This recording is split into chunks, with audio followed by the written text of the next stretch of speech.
An entire Amish family of 7 vanished from their Pennsylvania farm in 1992, leaving behind only a simple note about visiting relatives for the weekend, but they never returned 10 years. Later, during a remembrance service, the community looks through old items and spots a shocking detail that everyone had missed, a clue that would finally expose what happened to them. The morning sun cast long shadows across the wooden floorboards of Levi Lapp's home in New Holland, Pennsylvania. It was a day that came every year, marked not by celebration but by solemn remembrance. 10 years. A full decade had passed since his brother Aaron's sister-in-law, Miriam, and their 5 children, Eli, Michael, Sarah, Ruth, and little Daisy, had vanished without explanation. Beyond a simple note left on their kitchen table, Levi adjusted one of the wooden chairs that had replaced his usual living room furniture.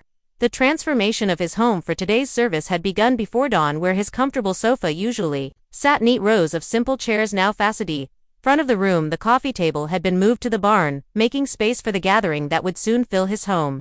The service had begun at 8 o'clock sharp, with members of their old order Amish community filing in quietly, men in their black suits and broad-brimmed hats, women in their prayer coverings and dark dresses. For 2 hours they had prayed, sung hymns in Pennsylvania Dutch, and shared memories of the Lapp family. Minister Yodar had spoken eloquently about faith in times of trial, about accepting God's will even when understanding eluded them. Now, as the clock on the mantel showed past 10, the formal service had concluded. Most of the congregation had departed, returning to their farms and daily duties. Only a small circle remained: close family, dear friends, and a few community elders who had known Aaron since childhood. Levi looked around. Theda Meinisht, gathering his cousins, Samuel and Rebecca Bear, sat close together, Samuel's beard now showing gray that hadn't been there 10 years ago. Mary Stoltzfus, who had been Miriam's closest friend, dabbed at her eyes with a white handkerchief. Old Joseph King, whose farm bordered Aaron's abandoned property, stared at his folded hands. Shall we? Levi asked softly, gesturing toward the kitchen table they had moved to the center of the remaining chairs. The group drew closer, forming a tight circle. On the table lay an arrangement of precious artifacts, photographs, personal belongings, and at the very center, protected by a clear plastic sleeve, the note that had changed everything. Levi picked up the note with careful hands. Though he had memorized every word years ago, written in Aaron's careful script, it read, "Gone for the weekend visit. For church matters, will return Monday. Don't worry about the animals. Arranged for neighbor boys to help Aaron. Every year we read this," Mary said softly, "every year. I wonder what church matters could have taken them away so suddenly." "And which family?" Samuel added. "We are their family." The community checked with every relative, every connection in Ohio, Indiana, even up to Ontario. No one saw them. Esther reached for a photograph, one taken just days before the disappearance. It showed the whole family on their front porch: Aaron, tall and bearded in his straw hat, Miriam beside him holding baby Daisy, the other children, arranged by height, all smiling in their simple clothes. Behind them, laundry fluttered on line. Such beautiful children, she whispered. Eli would be 23 now, Michael 21, Sarah 19, Ruth 14, and little Daisy. Her voice broke. Daisy would be 10. Levi picked up the manila folder that contained copies of the police reports. The official investigation had been brief, hampered by the community's reluctance to involve outside authorities beyond the initial report. After a week of questioning neighbors and finding no signs of foul play, the case had been marked as a voluntary disappearance and eventually went cold. "We did what we thought best," Joseph King said, perhaps reading Levi's thoughts. "We are not a people who run tooth English police with our troubles. We believed they would return. But they didn't," Rebecca said quietly, "and now we gather each year wondering if we should have done more." Daniel Zook, another community member, reached for one of the photos from the police file. He studied it intently, his brow furrowing. It was the same porch photograph Esther had been holding, but this was the official police copy, slightly larger and clearer. "Levi," Daniel said slowly, "your brother's family. They were planning to leave that morning for the weekend." "Yes, that's what the note said," Levi replied, confused by the question, "Why?" Daniel turned the photograph toward the group and pointed at the laundry line visible in the background. "Look here, fresh washing hanging on the line. See how the clothes are still dark with moisture at the bottom. This was taken in the morning, as you said." So Samuel asked, "So why would Miriam do laundry on the morning they were leaving for the entire weekend? The clothes would be ruined by rain, eaten by bugs, faded by sun. No good Amish housewife would leave washing out for 3 days." The group leaned in closer, examining the photograph with new interest. Mary gasped softly, "There is that a vest. It looks too bright. Oh, be plain clothing." Levi squinted at the photograph among the dark blues and blacks. of typical Amish clothing, hung something fluorescent yellow-green. His heart skipped as he recognized what it was. That's a police vest. Police. Esther's voice was sharp with surprise. Officer Breener, Levi said slowly, memory returning. Paul Breener, he was close with Aaron, helped our community, often fixed fences, assisted with barn raisings when he was off duty. A good English man, respected our ways. I remember him. Joseph nodded. Always polite, never pushed us to modernize, but why would his vest be in Miriam's washing? Levi studied the photograph more carefully. The vest was clearly visible now that they knew. Watto looked for the word police partially visible on the bright fabric. I don't remember him ever getting it back, Levi said after Aaron disappeared and the investigation ended. Officer Breener still came around sometimes, checking on us on Mother, but I don't recall him asking about a vest. My Ribka, may she rest in peace. Levi continued, referring to his late wife who had died 3 years prior. Shep packed away many of Aaron and Miriam's belongings after it became clear they weren't returning. Perhaps the vest is still with their things. Esther sat down the photograph with trembling hands. Perhaps we should speak to Officer Breener about this. It may mean nothing, but after 10 years, any small thing might help us understand. Mother, Levi said gently. What could he do? No. It's been a decade. The English police put the case aside long ago. We chose not to pursue it further ourselves, to accept God's will in this matter, but we'll never found peace with it. Mary interjected. We say we accept, but we gather each year because we cannot let go. Maybe God's will includes us. Finally, seeking answer. Seal, find the vest. Levi decided, if nothing else, I should return it to Officer Breener.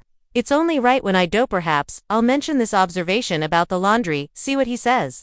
The group murmured agreement. They spent another half hour looking through the remaining photographs and mementos. Aaron's favorite hymnal, Miriam's quilting thimble drawings. The children had made a cornhusk doll that had belonged to Sarah. Each item was handled with reverence, passed from hand to hand, accompanied by a memory or a prayer. Finally, as the clock neared noon, the gathering began to disperse. Each family member and friend embraced Levi and Esther, murmuring words of comfort that had been repeated so many times they had worn smooth like river stones. We'll see you at church on Sunday, Samuel said, settling his black hat on his head. Thank you for hosting this year. Rebecca added, it means much to remember them in a home, not just the meeting house. It was Mother's idea, Levi said, glancing at Esther. She thought perhaps being here where Aaron spent so much time might bring us closer to understanding. One by one, the buggies rolled away down the gravel drive until only Levi and his mother remained. Esther began gathering the photographs and papers, her movements careful and deliberate. I'll help you put the furniture back, she offered. No, Mother, rest. I'll take you home and handle this myself later. Levi went to the kitchen drawer. His fingers found the familiar weight of 2 brass keys on a simple ring. One for Aaron's house, one for the abandoned farmhouse on the separate parcel of land Aaron had owned. They felt cold and Hisbom, unused for months. They walked to his buggy. One of the few concessions tough modern world their ordinance allowed was that Levi kept a car for his furniture-making business. Levi helped her into the car, his own heart heavy with the weight of another year passed without answers. As they drove the short distance to his mother's small daughterly house on the family property, he couldn't shake the image of that police vest among his sister-in-law's washing, a bright, innocuous note in what should have been an ordinary morning a decade ago. After dropping his mother at her small house, Levi decided to drive to Rune's house right away. It only took him 10 minutes along the rural roads. Levi had avoided coming here lately. The sight of the empty property never failed to stir up difficult emotions. As he pulled into the overgrown driveway, he noticed how the maple tree Aaron had planted the year before his death now towered over the porch, its branches scraping against the roof in places. The key turned stiffly in the lock. Inside, the air was stale and heavy with dust. Pale rectangles on the walls showed where pictures had once hung. Repka had packed most of the valuable and personal items after the first year, when hope of family's return had begun to fade. Levi started his search in the obvious places. The hallway closet yielded. Nothing but mouse droppings and a few wire hangers. The storage room off the kitchen, where Miriam had kept her canning supplies, stood empty except for dusty shelves. He climbed the narrow stairs, each step creaking under his weight. The master bedroom door stood ajar. The bed frame remained stripped of its mattress years ago, but there at the foot of the bed sat a wooden chest, he remembered. Levi knelt beside it and lifted the lid. The hinges protested, buckled. Inside, Ripka had carefully arranged items that must have seemed too personal to discard, but too painful to keep in daily view. A man's work shirt still bearing the shape of Aaron's shoulders. A child's wooden toy horse worn smooth from handling, and there folded neatly on top the fluorescent police vest. He lifted it carefully. Police was emblazoned across the back in reflective letters and on the front a small patch read, P. Breener in neat stitching. The vest was clean, carefully washed and dried by Miriam 10 years ago. Levi closed the chest gently and stood the vest in his hands. He pulled out his cell phone, another accommodation to business necessity, and scrolled to Officer Breener's personal number. They had exchanged contact information years ago when Breener had helped investigate some vandalism at the furniture shop. The phone rang 4 times before going to voicemail. Breener's familiar voice asked him to leave a message. Levi ended the call without speaking. The thought of explaining this over a recording felt wrong somehow. He considered calling the police station directly but hesitated. The Amish relationship with English law enforcement was complicated, respectful but distant. The thought of navigating a phone tree, explaining himself to a dispatcher, possibly being transferred multiple times. No better to handle this in person, face to face, as was their way. Levi tucked the vest under his arm and made his way back downstairs. He locked its house and started toward his car, then stopped. Something nagged at him, an old conversation with Aaron years before the disappearance. His brother had mentioned pressure from developers, people wanting to buy the land for some project. Levi circled around to the back of the house, curious if anything had come of those plans. The view from the back porch showed unchanged farmland, stretching to the horizon. Whatever development had been planned, it had never materialized. The same split rail fences marked property lines, the same grove of oak trees stood sentinel at the far edge of what had been Aaron's land. 10 years and nothing had changed.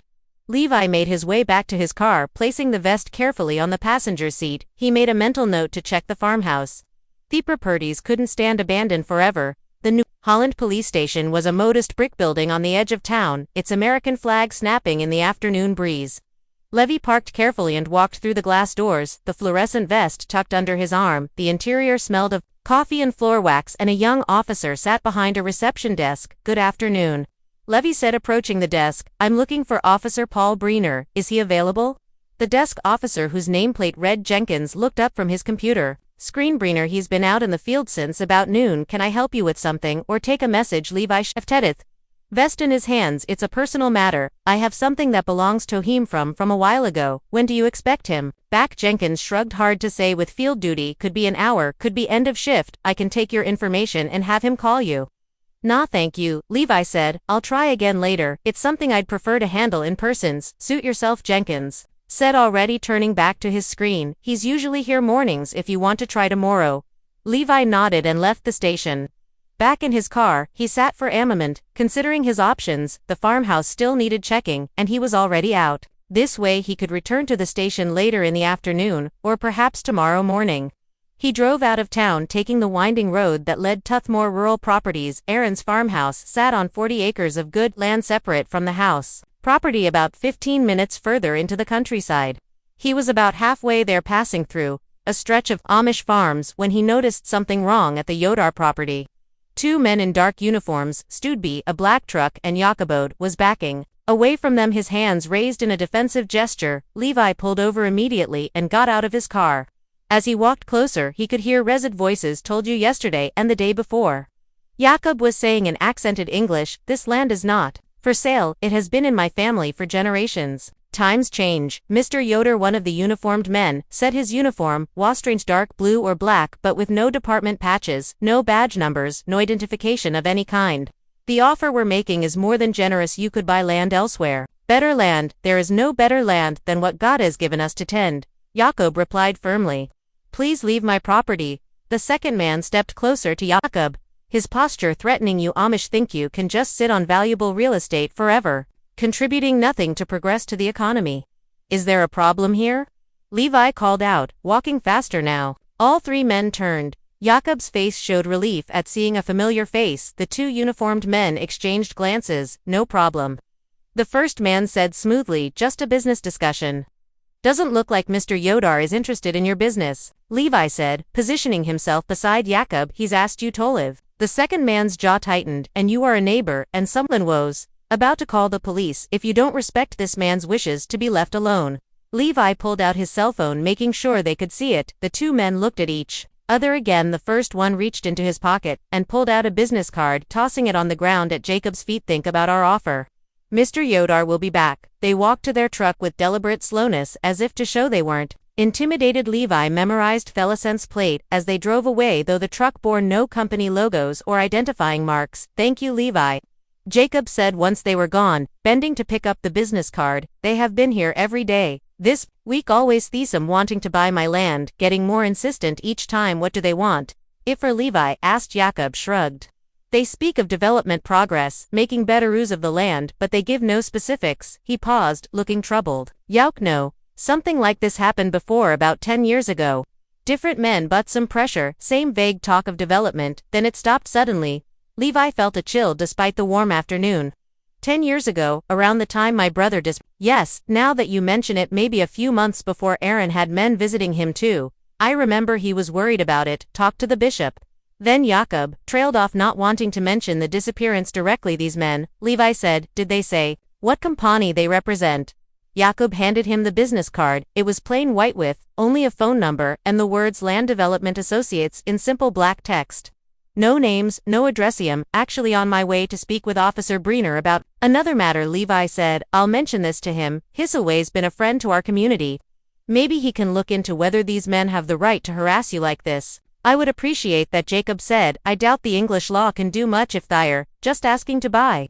Still, it would be good for the police to know." Levi looked down the road where the truck had disappeared. "Be careful, Jacob, maybe make sure you're not alone. When they come back, have your sons or neighbors nearby." "Well, thank you again, Levi. God bless you."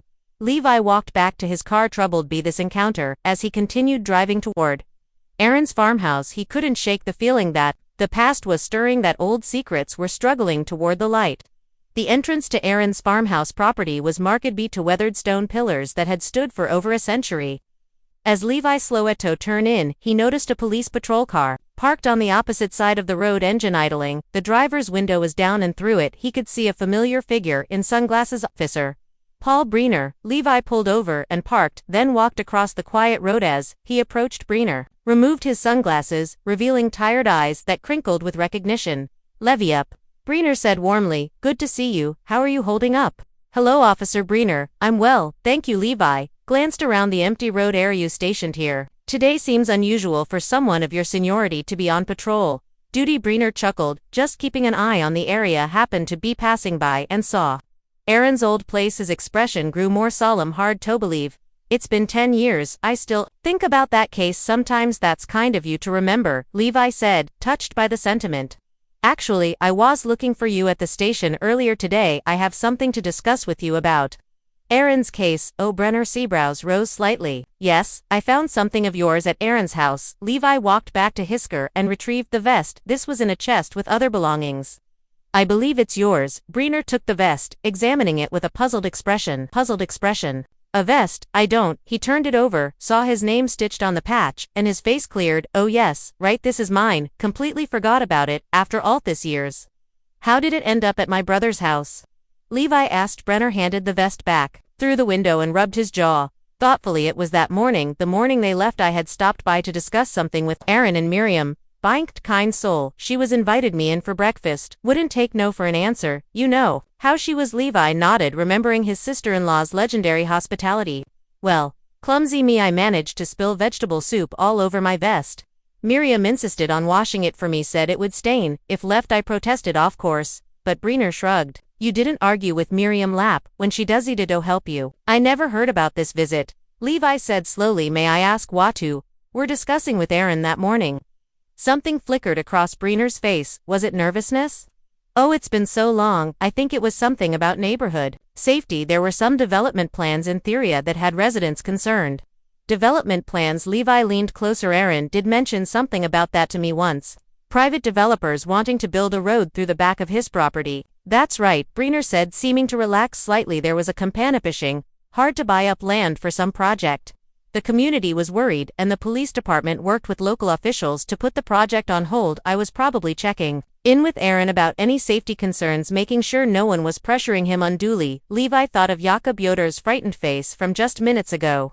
"Speaking of pressure, I just came from Jakob Yoder's farm. 2 men in dark uniforms were there trying to force him to sell his land. They've been harassing him all week." Breener's expression tightened. "Dark uniforms, no company identification?" "None that I could see." They left when I threatened to call the police, but they said they'd be back. Levi pulled out the business card. They left this Land Development Associates, but just a phone number. Briner took the card, studied it briefly, then handed it back. I'll look into it, talk to Jakob myself. We can't they've people intimidating our Amish neighbors. I'd appreciate that. That community trusts you, Officer Briner. You've always been good to us. Briner was about to respond when his gaze shifted to something beyond Levi's shoulder. His whole demeanor changed, becoming alert and focused. Levi turned to see a black truck approaching from the direction of town, the same truck from Jakob Yoder's farm. Listen, Levi, Briner said, quickly starting his engine. I'll definitely follow up on this. Talk to Jacob and we should discuss your brother's case more. There might be connections worth exploring, but right now I have an important meeting I can't miss. Of course, Levi said, stepping back. Thank you for your time. Thank you for returning the vest, Briner called out as he pulled onto the road. Take care, Levi. Levi watched the patrol car follow the black truck at a discreet distance. It seemed Briner was already investigating men who had threatened Jakob. He felt reassured knowing the officer was taking immediate action. He drove through the farmhouse gates, noting how the gravel driveway was now more weeds than stone. The farmhouse itself stood like a tired sentinel, its white paint-peeling shutters hanging askew. The for sale sign he'd posted 5 years after the disappearances leaned at an angle, weather-beaten and faded. In 5 years, only a handful of people had shown interest and none had followed through with an offer. The property was beautiful despite its neglect. 40 acres of prime farmland with a sturdy barn and the 2-story farmhouse Aaron had lovingly maintained.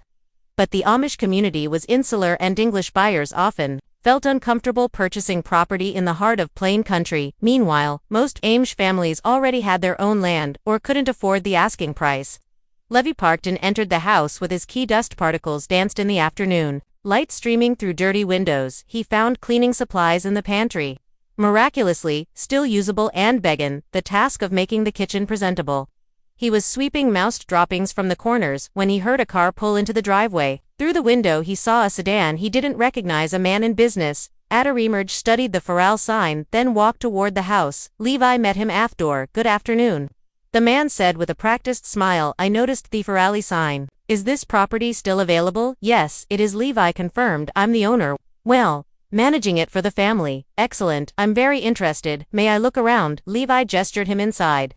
Of course, though, I should warn you, it needs work. It's been empty for some years. The man walked through the rooms with quick assessing eyes. He seemed less interested in the house's condition than in something else. He kept looking out windows, checking sightlines, nodding to himself. What's your asking price? Heffinelli asked. Levi named the figure he'd settled on 5 years ago.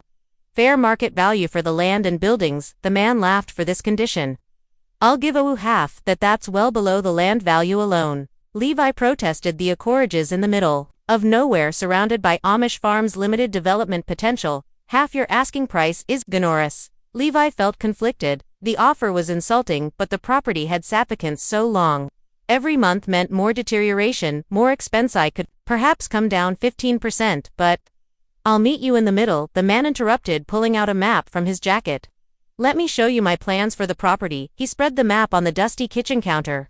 Levi saw the farmhouse property outlined in red, with various development notations, but his attention was caught by another, marking a circled area in the mountain region to the north marked with symbols he didn't understand. What's this? Levi asked, pointing Tooth Mountain. Marking. The man glanced at where Levi was pointing, and quickly folded that section of the map under. Nothing related to this property now. About the farmhouse, I'm thinking of converting it to a country retreat, maybe a bed and breakfast, to cater to tourists interested in Amish country, he continued Edelking, but Levi found himself distracted by that glimpse of the mountain marking. Something about it nagged at him, though he couldn't say why. After more negotiation, they settled on a price that was less than Levi hoped, but more than the initial insulting offer. It would be enough to pay off the remaining taxes and provide something for his mother. Excellent, the man said, producing a business card. Come to my office, and we'll draw up the paperwork. Can you follow me? There now, I'd like to move quickly on this. Levi hesitated. Something felt rushed, but he'd been trying to sell for 5 years. All right, lead the way. He locked the farmhouse and got into his car. He followed the sedan down the country road. The office building appeared suddenly around a bend in the road, its modern glass and steel construction jarring against the pastoral landscape.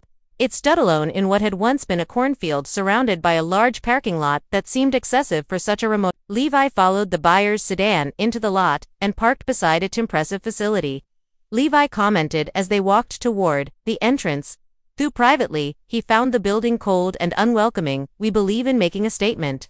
The man replied, holding the door open. Professional environment for professional dealings. The interior was all polished floors and minimalist furniture. A reception desk sat a woman in a dark uniform, the same style as the Menwo had threatened Yacobiota, Levi realized with a start. No company logo, no identifying patches. This is Mr. Lapp. The buyer told her he needs visitor registration. Of course, she said, sliding a form across the desk. I'll need your driver's license and signature, here, here and here. The buyer checked his watch.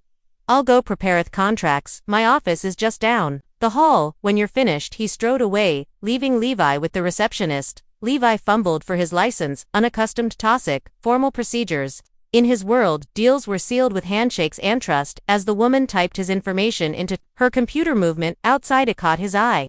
Through the large window facing the parking lot, he saw the black truck from earlier. Pulling in behind it, Officer Breener's patrol car followed at a distance, but instead of stopping, both vehicles continued past the building, heading up the mountain road that curved behind the property. Ma'am, Levi said, what's up that mountain road? She glanced up briefly from her typing. I wouldn't know, you'd have to ask Mr. Davidson about that. Mr. Davidson thoughts, the gentleman buying my property. Yes. She returned to her screen, clearly uninterested in conversation. While waiting for her to finish, Levi wandered toward a display area near the windows. A large architectural model sat under glass, a miniature representation of development plans. He leaned closer, recognizing the topography immediately. There was the mountain. There was the valley where the Amish community had lived for generations. There were the allegation of officer corruption. Please remain where you are. Levi waited, engine running, watching the road. Within 15 minutes, he heard sirens. Multiple police cars appeared racing up the mountain. He followed them back up at the construction site. Organized Chaos-erupted police officers swarmed the area. Breener emerged from the building, saw the police cars, and his face went white. As the two developers tried to get to their truck, Levi pulled his car across their path. Blocking them, Breener approached him, trying to maintain his authority. Levi, what are you doing? Move your vehicle. I saw everything, Levi said, getting out of his car. The bones, my brother's family, maybe others, you helped murder them. This is ridiculous, Breener said. Officers, this man is making wild accusations, but the newly arrived police were already moving. A sergeant Levi didn't recognize said, Officer Breener, we need you to step aside while we investigate. These are serious allegations. This is a misunderstanding. Breener protested. This man is grief-stricken, imagining things. Then you won't mind if we look around. The sergeants said. Teams of officers entered the construction site. Workers stepped back, confused and concerned. There, Levi pointed to the excavation they dug there. The bones are there. Two officers jumped down into the hole within moments. One called out, Sergeant, we've got human remains here. Breener turned to run. A sharp crack split there. A warning shot fired into the sky. Nobody move. An officer shouted. Brenner froze. The two developers who had made it halfway to their truck stopped, as well. Officers moved in, weapons drawn but pointed down. Hands behind your head, on your knees. One by one, Breener and the two men were handcuffed. Brenner's face was a mask of defeat as they led him to a patrol car. The developers tried to protest, claim innocence, demand lawyers, but the officers were professional and unmoved. We need to go to their office, Levi told Sergeant, the man trying to buy my farm. Davidson, he's part of this. He's at the office building at the foot of the mountain. The sergeant nodded. We'll take care of it. You'll need to come to the station to give a full statement. The convoy of police vehicles wound back down the mountain, lights flashing but sirens silent now at the modernist office building. More police cars converged. Officers entered while Levi waited outside. Through the glass, Walsh could see Davidson being placed in handcuffs, the receptionist's shocked face, papers being seized as they prepared to leave for the police station. Levi looked back at the mountain. Somewhere up there, hidden for 10 years, his family lay in unhallowed ground, but they had been found. Finally they had been found. The New Holland police station had never seen such activity. Officers moved with purpose through the corridors, and Levi watched through the sallyport windows as Breener was led inside. His uniform now amicary of the trust it once represented. The two developers followed their earlier arrogance, replaced by sullen silence. Davidson came last, still in his business suit, his face pale with shock. A detective in a gray suit approached Levi. Mr. Lapp, I'm Detective Sarah Chen from the state police. Will be handling this investigation given the circumstances. Would you come with me, please? She led him to a small interview room, clean and spare, with just a table and chairs. A recording device sat between them. "I know. This has been an overwhelming day," Detective Chen said gently, "but I need you to tell me everything from the beginning. Take your time." Levi started with the morning's remembrance service, his voice steady. Ash recounted discovering the vest in the photograph, finding it at Aaron's house, his attempt to return it to Brynner. He described the encounter at Jakob Yoder's farm, the strange meeting with Brynner on the road, the rushed property sale attempt, and finally what he'd witnessed at the mountain construction site. Detective Chen took notes, occasionally asking for clarification. When Levi finished, she set down her pen. "Mr. Lapp, can you tell me about the original investigation 10 years ago?" Levi shifted uncomfortably. "It was very brief, less than a week. Officer Brynner led it, said he was the liaison for Amish affairs. He asked kid questions, looked at the house, but he paused, choosing his words carefully. We Amish, we don't readily cooperate with outside authorities. It's not our way. Most in the community believed Aaron Ondis's family left voluntarily, maybe to visit relatives, maybe to relocate. When they didn't return, we thought perhaps there had been some conflict we didn't know about, some reason they chose to stay away, but your brother never mentioned plans to leave number. Well, he did mention pressure from a property company. They wanted to buy his land. He owned more than most in our community. Not that way have hierarchies, exactly, but Aaron had inherited from our father and bought additional parcels over the years. He was substantial in terms of land ownership." Detective Chen nodded. "We found something at Davidson's office that might interest you. A journal, very detailed records of their plans, including entries about Officer Brynner." Levi leaned forward. "Brynner was part of it, more than part of it. According to what we've read so far, he was the one who organized the kidnapping. He used his position historist in your community to get close to your brother. The journal suggests Brynner was on their payroll for years, feeding them information about which families might sell, which were vulnerable." Levi felt sick all those times. Brenner had helped with barn raisings, had directed traffic during harvest, had shown respect for their ways, all of it. "Ali, the officer we trusted most," he said quietly, "he ate at our tables, knew our children's names." "I'm sorry," Detective Chen said. "I know this is a terrible betrayal. How did they? What happened to my brother's family? Do you know yet?" "We'll know more after interrogations, but based on the journal and the evidence, we believe they were lured to a remote location, probably the mountain site where construction wouldn't begin for years. Your brother likely refused their final offer. Things escalated, and then they had to silence the whole family." Levi finished. "The children too, to leave no witnesses. That's our working theory. The dinar salts will confirm if the remains are your family, but given that yours is the only Amish disappearance in this area in the past decade, it's highly probable. Did they ever get any land? Was it worth it to them?" Detective Chen checked her notes. "No town records show any sales to their company. After your brother's disappearance, it seems they pulled back, maybe worried about drawing attention. All those deaths for nothing.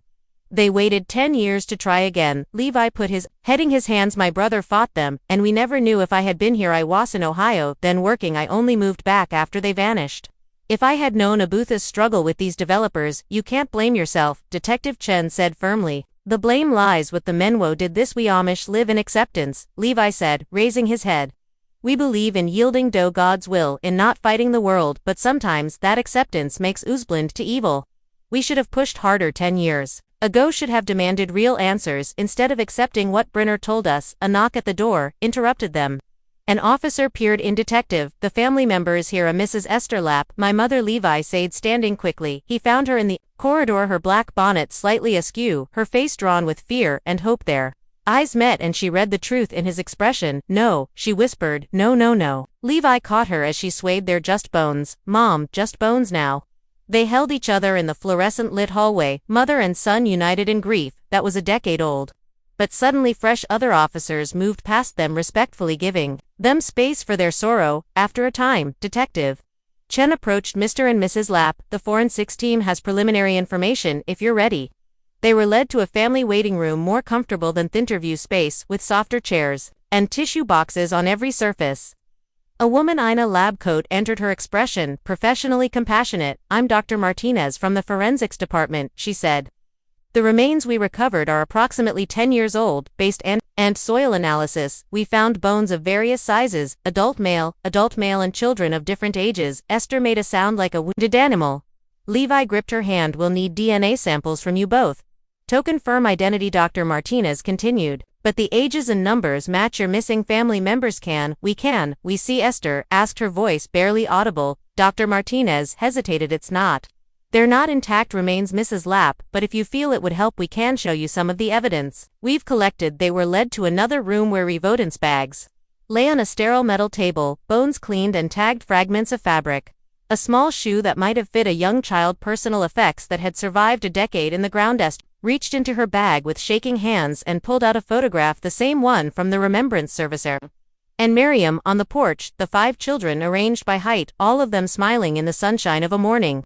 10 years gone. She held it up, comparing the living faces to the remnants on the table. It's them, Esther whispered. My son, my grandchildren. They stood in that sterile room, looking at all that remained of a family that had laughed and prayed and worked together. Levi thought of all the years of wondering, of hope, gradually fading to triptans of questions that had seemed destined to remain forever unanswered. Now they knew the knowing was terrible, but it was also somehow a relief. No more wandering. If Aaron had chosen to leave, if they had failed him somehow, if the family was out there somewhere, living a different life, they were here. They had never left. We'll find them a proper resting place, Levi said quietly, in the cemetery with the rest of our people. Feel come home. Esther nodded, tears streaming down her weathered face. She touched the photograph once more, then carefully returned it to her bag. They had found Aaron's family at last, and though thief finding brought grief, it also brought the beginning of peace.